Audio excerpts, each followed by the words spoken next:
For 6 months, the dragons have been silent. Oh, they communicated complex patterns of color shifts across their scales, harmonic frequencies beyond human hearing, pheromone signals that the society's instruments could barely detect. They spoke to each other constantly. They spoke to the krill scientists, to the crystalline researchers, even to the station's AI systems, but never to humans. Director Veltrax had theories. Dr. Shalix had hypotheses. The Galactic Linguistics team had compiled a 400-page report concluding that dragons found human vocal patterns conceptually dissonant with their communication matrices. In simpler terms, humans were too weird for dragons to bother talking to. Marcus Webb didn't care much about the theories. He just brought Emma to work on Saturdays like he always did since the daycare closed. She was 2 years old now, fearless and curious, with her mother's dark curls and his stubborn chin. Pickle! Emma shrieked with delight, pressing her face against the nursery observation window.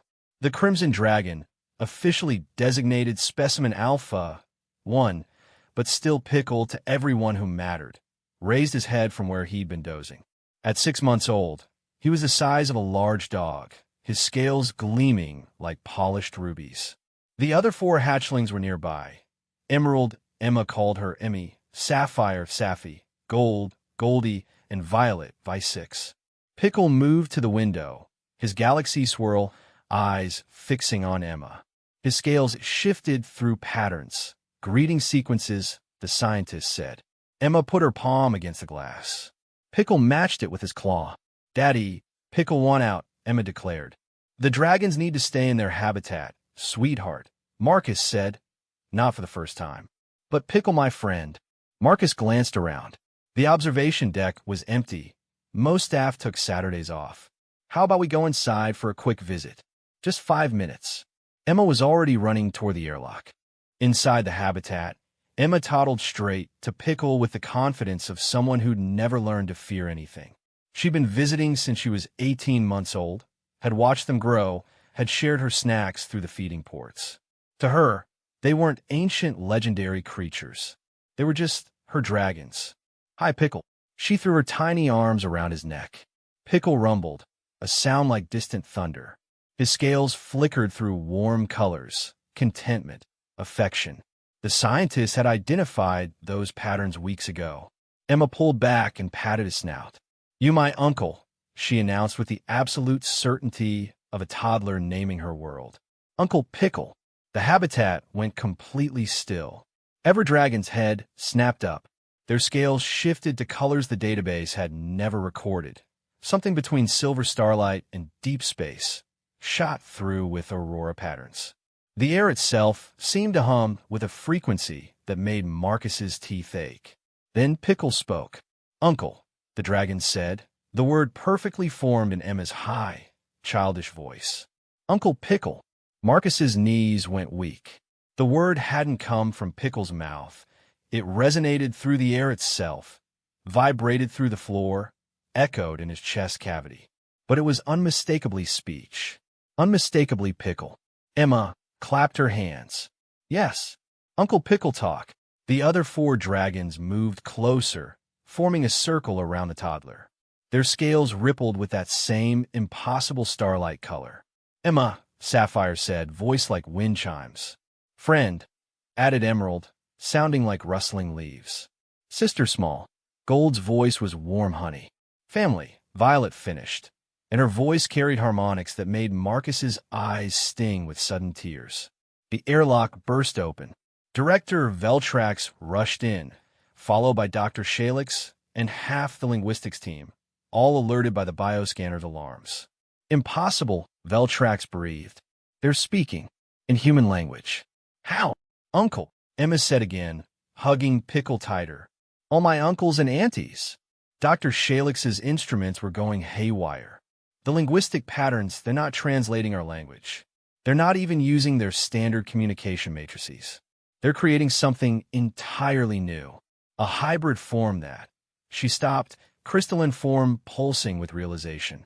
They invented a new language. For her. Marcus knelt beside his daughter, one hand on her shoulder, the other reaching tentatively toward Pickle. The dragon pressed his snout into Marcus's palm. "Father of Emma," Pickle said, and his voice held weight, gravity, meaning beyond the simple words. "Guardian, protector, first friend. They understand family," Marcus whispered. "Not just the concept. They understand what it means. Dragons are telepathic among their own kind," Dr. Shalix said slowly. "But human minds are different, chaotic. Too much noise. Too many conflicting thoughts." She looked at Emma, who was now showing Violet her light-up sneakers. Except children, Veltrax finished. "Human children's thoughts are simpler, more direct, more honest." "She didn't just think of them as dragons," Marcus said, understanding blooming. "She thought of them as family." And they heard her. Emma had moved on from her shoes and was now trying to teach Sapphire patty cake. The dragon was gamely attempting to follow along, his massive claws gently tapping against her tiny palms. "Uncle Sapphy silly," Emma giggled. "Silly," Sapphire agreed, his voice like ocean waves. "Emma teach." "Yes, I teach." Veltrax's antennae drooped in something like defeat. 6 months of linguistic analysis. Quantum communication arrays. Psionic resonance chambers. He looked at the toddler playing patty cake with a creature that hadn't spoken to any human in recorded history. And all they needed was a child who called them family. Marcus picked up Emma. She protested, wanting to stay, and held her close. "Sometimes," he said, "the most complicated problems have the simplest solutions. Love isn't complicated. Family isn't complicated. Not to a 2-year-old. Family," Pickle repeated, and all 5 dragons echoed the word in harmony, their scales blazing with that starlight aurora. Family is the first word, the only word that matters. Emma waved as Marcus carried her toward the airlock. "Bye-bye, uncles. Bye-bye, aunties. Love you. Love you," 5 dragon voices said in unison, the words imperfect but unmistakable. "Love you, Emma's sister small family." Later, when the linguistics team asked how to replicate the breakthrough, Marcus could only shrug. "I don't know how to teach you to love something like a 2-year-old does," he said. "Completely. Honestly, without wondering if it's logical." But every Saturday after that, the dragons spoke. Only when Emma visited at first, then gradually to Marcus, then to anyone Emma introduced as friend. The galaxy learned something that day. Dragons had never refused to speak to humans. They'd just been waiting for one human to speak the language they understood best, the language of family.